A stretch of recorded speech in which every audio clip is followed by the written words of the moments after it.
Who in the hell do you think you are? Well... The original Guardians of the Galaxy is the poster boy for catching lightning in a bottle. Cheeky and rebellious by nature, the film broke the established Marvel cinematic mold and boldly championed two things. That the random comic book IPs can make huge bank, and that comic book movies can be both fun and dramatic. Hot damn, Marvel must have thought to themselves, grab another bigger bottle, let's do it again! But here's the crazy thing about lightning. It's often unpredictable. And more often than not, it's going to strike elsewhere whilst you're left standing in a field in the middle of nowhere with a jar held above your head, looking like a right idiot. Sometimes the thing you're searching for your whole life, it's right there by your side all along. You're right. All you do is yell at each other. You're not friends. No, we're family. Except maybe her. Granted, this is the problem most sequels face right out of the gate, but it's also the hurdle that, if vaulted, defines them. See, classic sequels like T2 and Aliens, they take what makes the original great and expand on it. These franchises grow their characters, explore new takes on the original premise. The flip side to this is where the sequel rests on the laurels of the original and pretty much says, hey, what worked well the first time round?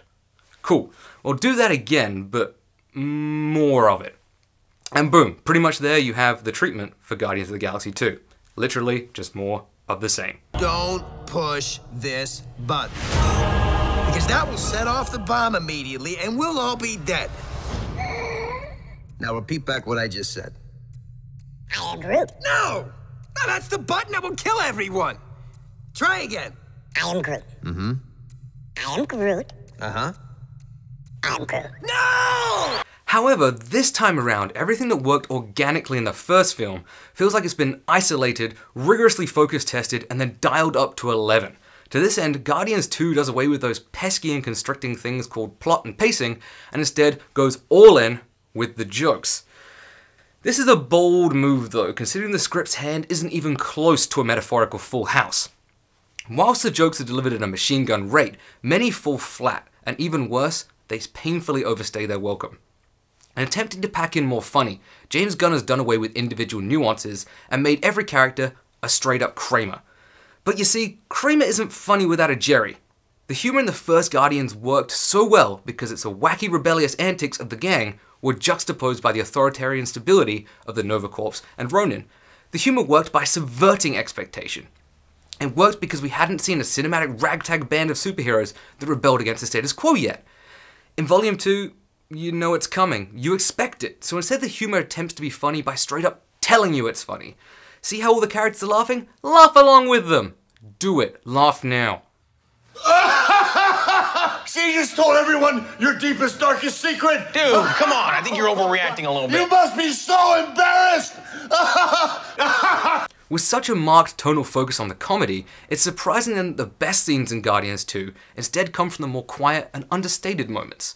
This is where Gunn seems to remember that context is king, solidifying why the characters are driven to be the lovable assholes they are, and why we in turn love them for it.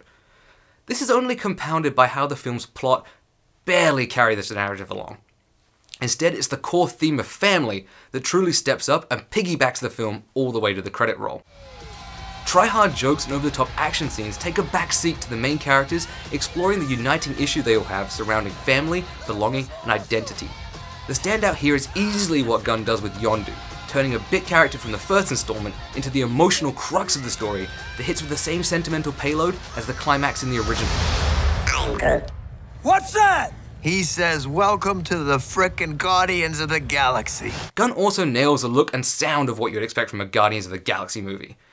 The visual design is often stunning, dancing between awe-inspiring classical sci-fi and the fantastical wonderment one would expect Dr. Seuss to dream up. Add to that a score that unabashedly blares forgotten gems from a 70s mixtape, and you've essentially got Guardians of the Galaxy 2. There are two types of beings in the universe. Those who dance and those who do not. I get it, yes. I am a dancer, Gamora is not. You just need to find a woman who is pathetic. Like you. Thanks, buddy. Do you need a hug? No, I do not. Oh, I thought I said no. You're welcome. From what I've said, it may seem like I really disliked the film, but I didn't. Nor did I especially like it either. The film was fine. Perfectly fine.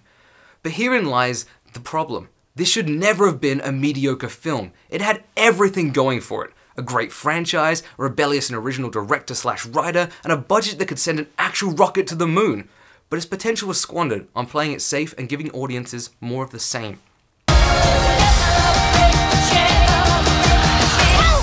Look out!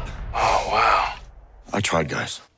Lightning very rarely strikes the same place twice, and if Gunn and Marvel weren't so desperately searching the skies, they would have realized that there were plenty of sparks left in the bottle all along. A garden of the galaxy. Guardians of the Galaxy. Why would we be the Gardens of the Galaxy? So stupid.